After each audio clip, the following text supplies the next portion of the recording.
bukan putusan selah gaib. Kita udah datang nggak dipanggil, tiba-tiba ada informasi di ikot. Putusan selah mengabulkan. Pertama, menerima eksepsi yang diajukan tergugat DPR RI. Kedua, menyatakan bahwa Pengadilan Negeri Jakarta Pusat tidak berwenang mengadili perkara 265. Ketiga, membebankan biaya perkara kepada rakyat 1.010.000 rupiah. Ini luar biasa. Ini putusan sesat, maka kami tadi memberi peringatan karena bagaimanapun hakim itu adalah wakil Tuhan. Seyogianya hakim bersikap sebagai wakil Tuhan, jangan sampai tergelincir menjadi wakil setan. Nah, kalian penguasa mulai dari hakim, presiden termasuk DPR, Allah akan menyiksa tak kala kalian tidak berlaku adil. Bahwa hakim itu mempunyai peran sebagai ius curia novit, yang artinya mereka dianggap mengetahui hukum.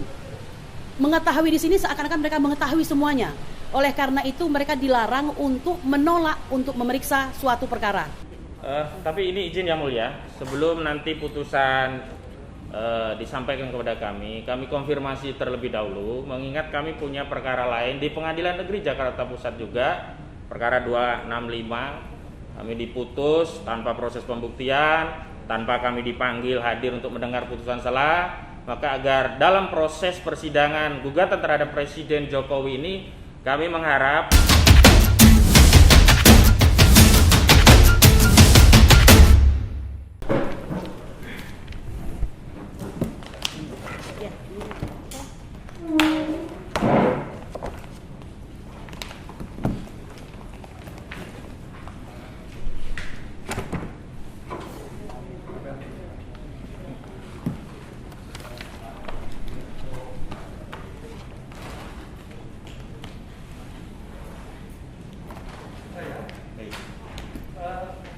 kepada kuasa penggugat dan kuasa tergugat, jadi satu di antara masih memudahkan perkara itu kami siapkan penggantinya. Kan kalau tidak salah adalah penyampaian bukti awal. Tidak keberatan toh? tidak. Ya. Sidang lanjutan perkara perdata nomor 266. Buka menyatakan jadi sesuai dengan agenda sidang minggu lalu, hari ini acaranya adalah penyampaian bukti awal dari tergugat. Siap? Silakan.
Izin Yang Mulia, khusus untuk eksepsi kami tidak mengajukan tanggapan, kami serahkan kewenangannya pada Yang Mulia. Namun di dalam ikot yang kami terima ada permintaan dari ikot bahwa kami harus menyerahkan printout replik yang sudah kami kirim melalui ikot, dan hari ini kami sudah siapkan apakah akan diterima atau ya. Hanya terbatas, mohon salah satu saja dari tergugat.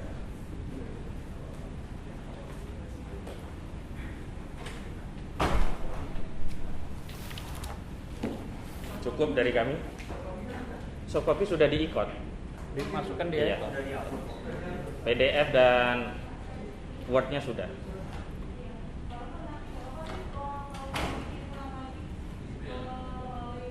Semestinya sudah ada di sistem tuh Yang Mulia. Kami banyak Sudah dikirim. dari kirim. Berarti kita acara berikut adalah putusan selah.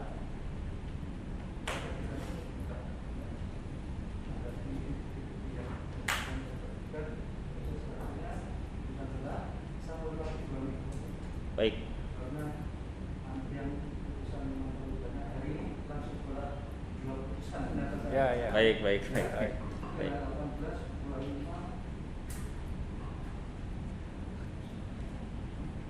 Mas Ahmad, nggak tanyain putusan selanjutnya nanti akan dibacakan atau kayak kemarin lagi? Udah biarin aja. Nanti aja. Oh iya, tapi untuk ini ya. Iya, kalau nggak kapan lagi waktunya. Ya nanti. Iya.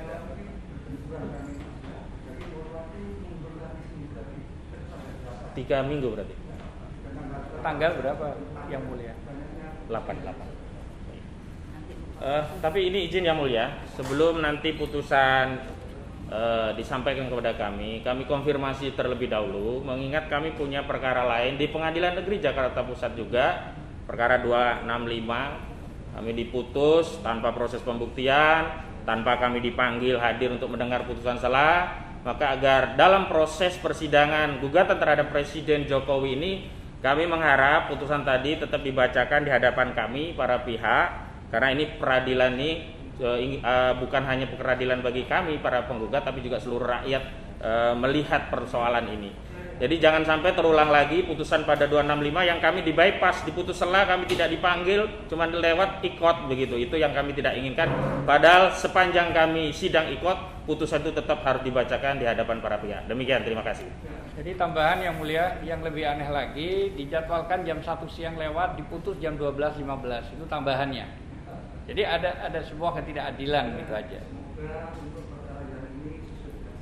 Baik. Tambahan Yang Mulia, Silakan. saya ingin menyatakan bahwa Zainal Arifin Mukhtar selaku Ketua Pukat dan juga adalah dosen UGM, beliau adalah ahli hukum tata negara, mengatakan bahwa zaman ini bukan zaman jargon-jargon dan mistifikasi. Kami sangat berharap dengan media kali ini yaitu sidang 266. Mengapa kami sampaikan bahwa peradilan sesat atau miscarriage of justice itu selalu ada. Faktanya memang selalu ada. Zainal Arifin Mukhtar, Direktur Pukat. Jadi begini Pak, Ya, tidak. Beliau menyampaikan masyarakat saat ini tidak bisa dibuai dengan jargon-jargon dan mistifikasi. Kami ini sudah melewati persidangan di mana hampir 6 bulan hanya bicara soal legal standing. Dijanjikan ini untuk kasus 265 ya Pak ya. Jangan sampai terjadi di kasus ini maksudnya. Jadi selalu dijanjikan, hakim selalu mengatakan sudah nggak apa-apa, nanti itu menjadi penilaian kami. Yang terjadi kami di bypass, ya. Kami memakai kata di bypass Pak, karena kami hadir, kami tidak dipanggil, tahu-tahu nunggu sampai jam 3, keputusan jam 12.15. Bayangkan, artinya miscarriage of justice itu ada. Sayangnya Pak, di pengadilan terbaik Jakarta Pusat, bagaimana mungkin ada 2 persidangan tetapi berbeda keputusan. Jadi ini perlu menjadi perhatian karena Bapak sudah diganti semuanya ini Pak. Kami di hakim yang lalu itu mendapatkan akomodasi sangat baik. Ya. Oke, dua belah pihak gitu ya. Jadi jangan sampai di persidangan ini terjadi demikian.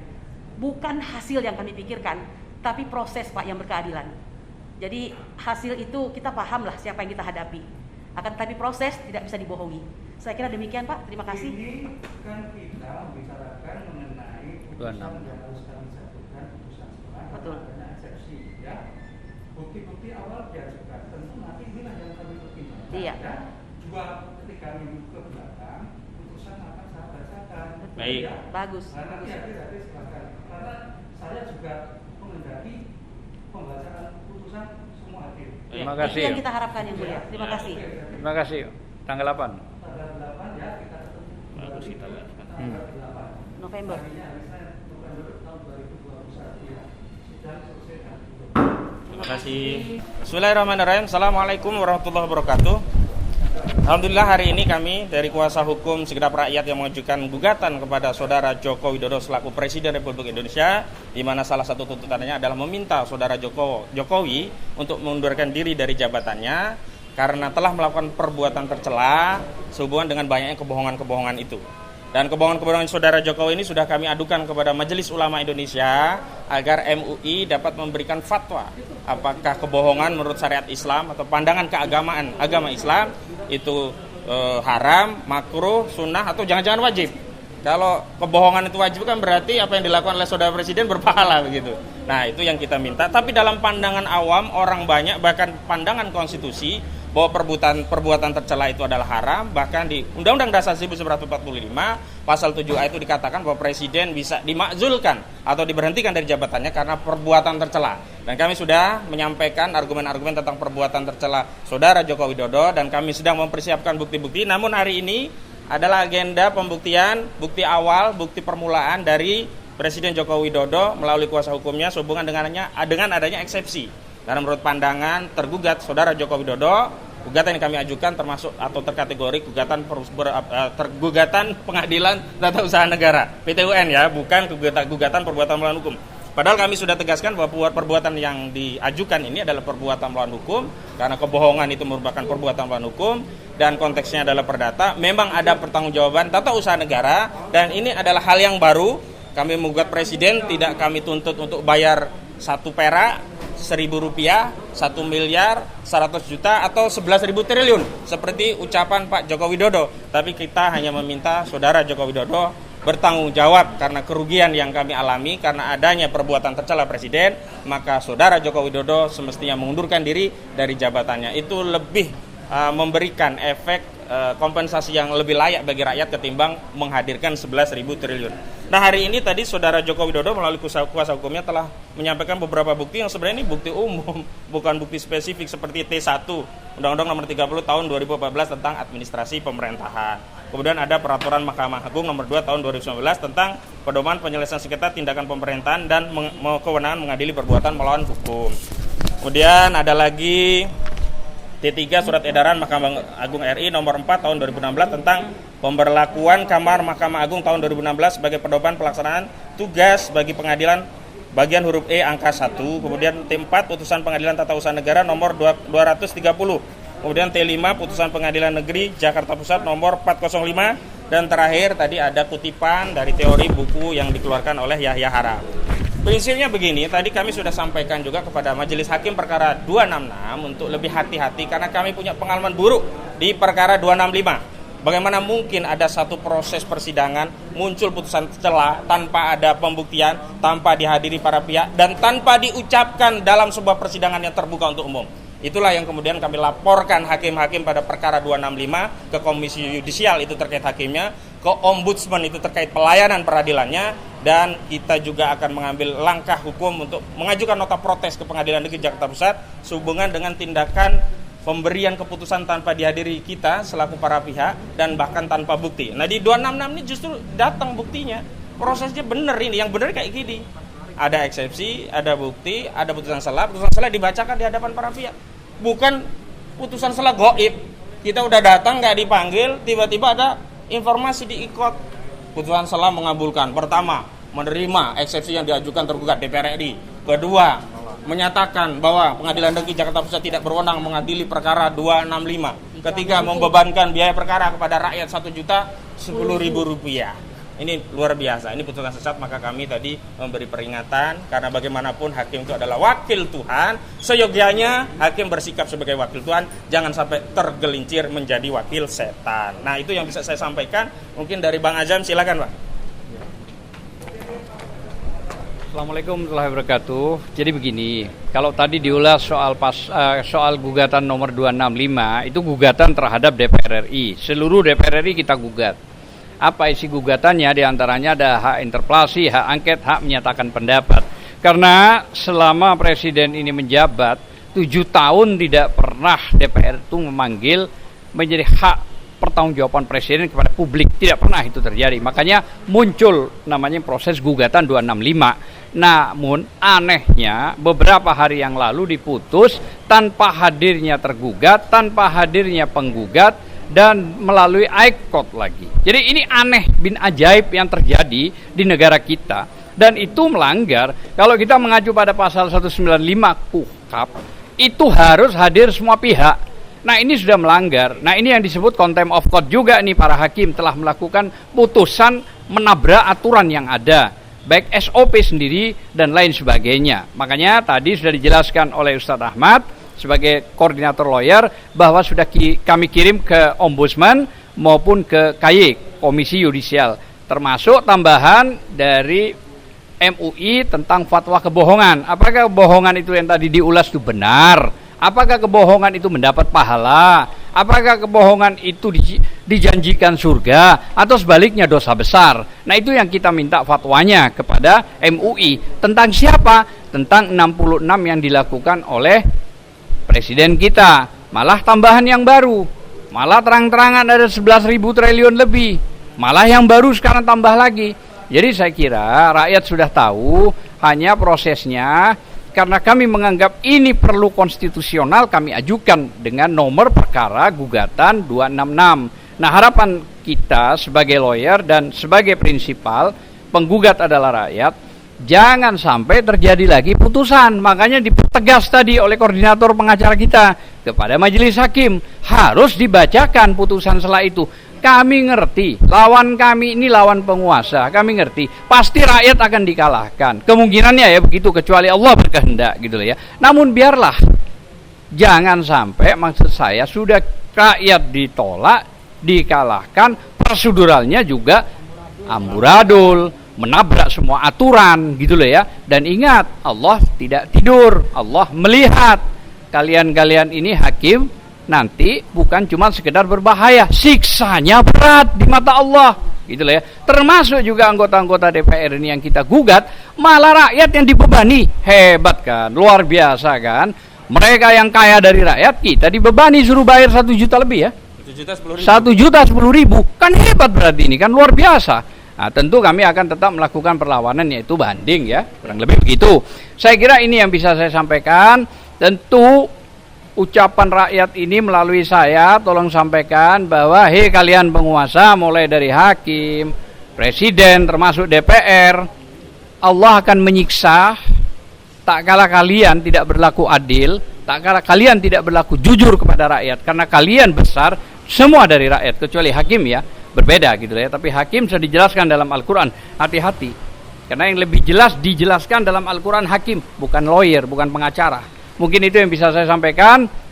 Insya Allah mudah-mudahan Allah tetap akan berpihak kepada kebenaran, dan pasti kesempurnaan Allah akan berpihak kepada kebenaran, bukan kepada kemunafikan, pendustaan, dan kebohongan. Saya kira mungkin itu. Terima kasih. Mungkin dilanjut oleh rekan kita lawyer, yaitu Mbak Kurnia.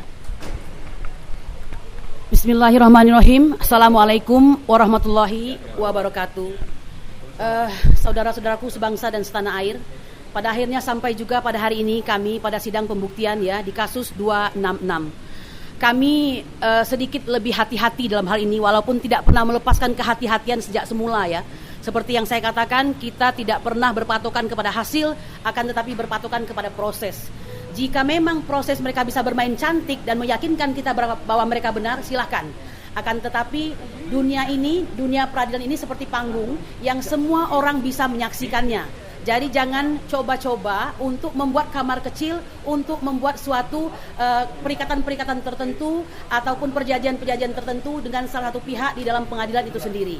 Ya, dalam Integrated Criminal Justice System. Dalam hal ini adalah hakim ya, dengan salah satu pihak atau yang lainnya begitu. Kami mengatakan bahwa Yahya Harahap dalam bukunya Gugatan, Pengadilan, Penyitaan, Keputusan Pengadilan dan lain sebagainya pada halaman 821 bahwa hakim itu mempunyai peran sebagai ius curia novit, yang artinya mereka dianggap mengetahui hukum. Mengetahui di sini seakan-akan mereka mengetahui semuanya. Oleh karena itu mereka dilarang untuk menolak untuk memeriksa suatu perkara. Ya, dalam hal ini mungkin pihak lawan telah mendalilkan sesuatu yang menurut mereka benar, bahwa apa yang kami gugat itu tidak masuk dalam objek perkara perdata, melainkan petun. Tapi hakim lebih tahu, dan kami yakin dalil-dalil kami matang, ya, dan bisa diadu. Oleh karena itu jangan seakan-akan seperti buru-buru untuk segera memutuskan bahwa kami ini dikalahkan. Kami tidak mau seperti itu. Itu sudah terjadi di 265, kami di bypass. Oleh karena itu tadi sidang kami meminta kepada hakim untuk bertindak tidak seperti hakim pada peradilan sesat. Itu terjadi di sini, ya. Kami katakan itu terjadi. Oleh karena itu jangan sampai 266 ini terjadi peradilan sesat. Mohon agar kiranya semua keputusan yang sepatutnya diucapkan di muka umum dan di depan para pihak harus dilakukan. Lebih daripada itu, hakim itu sendiri punya tugas untuk menentukan hukum objektif atau yang disebut dengan to passing, ya. Jika mereka tidak menemukan azas dalam hukum tertulis, mereka harus mencari di hukum tidak tertulis. Karena itulah gunanya hakim, res finding istilahnya, atau menemukan hukum. Lain daripada itu kami sampaikan, seperti yang saya sampaikan juga di peradilan tadi, bahwa Zainal Arifin Mukhtar mengatakan, ya, Ketua Direktur Pukat sekaligus juga seorang akademisi, mengatakan bahwa sudah bukan zamannya lagi orang dibujuk-bujuk, ya, dengan jargon-jargon serta mistifikasi. Mengapa? Karena memang orang sudah semakin pandai. Oleh karena itu yang diharapkan apa? Akuntabilitas, transparansi, dan partisipasi di dalam good government. Jadi sebenarnya kalau Presiden Jokowi menyadari, datang sajalah ke sini, terangkan kepada kami bahwa mereka tidak salah, kan begitu. Tapi rupanya terlalu gampang kami patahkan. Mobil SMK tidak ada, ya. Lalu buyback Indosat tidak terjadi, ya. 11.000 triliun kemana itu? Nah, kita juga mau dong rakyat ini, kan begitu. Jadi itu semua adalah kebohongan. Saking gampangnya kami patahkan, maka tahu-tahu keputusannya nanti, nah, seperti yang kita perkirakan. Oleh karena itu sekali lagi kami tidak patokan kepada hasil, kami patokan kepada proses yang terjadi. Insya Allah kalau itu terjadi, rasa-rasanya sulit untuk mengalahkan TPUA. Insya Allah. Assalamualaikum warahmatullahi wabarakatuh. Salam. Jadi mungkin saya dan semua rekan-rekan seluruh Indonesia ini tidak ingin negeri ini dipimpin orang pendusta atau pembohong, karena rahmatnya nanti Allah mencabut. Nah, itu yang kita takutkan. Nah, kalau sudah pemimpinnya bohong, berarti ke bawah boleh berbohong, boleh menjadi pendusta. Nah, ini yang kita harapkan supaya dijaga oleh Allah Subhanahu wa taala. Kalau tidak, waduh, saya nggak tahu ya, azab demi azab akan terus turun. Mungkin ini yang bisa saya sampaikan. Terima kasih. Wassalamualaikum warahmatullahi wabarakatuh. Dan terakhir tadi hakim menunda sidang 3 minggu. Lumayan juga ya 3 minggu. Mudah-mudahan benar-benar lah, bukan 3 minggu waktunya doang. Akhirnya hasilnya sama seperti 265. Jadi insya Allah kita akan hadir kembali sidang putusan salah terhadap gugatan rakyat atas perbuatan melawan hukum yang dilakukan oleh Presiden Jokowi pada 8 November 2021, 3 minggu ke depan. Harinya sama, tetap hari Senin. Demikian dari kami, mudah-mudahan selalu semangat, panjang umur perjuangan. Jangan lupa doakan penggugat rakyat terhadap Presiden Jokowi agar selalu dalam lindungan Allah, diberkahi oleh Allah, panjang umur, sehat selalu, dan selalu dalam naungan Allah Subhanahu wa taala. Amin ya rabbal alamin. Billahi taufiq wal hidayah, wal afu minkum. Assalamualaikum warahmatullahi wabarakatuh. Waalaikumsalam.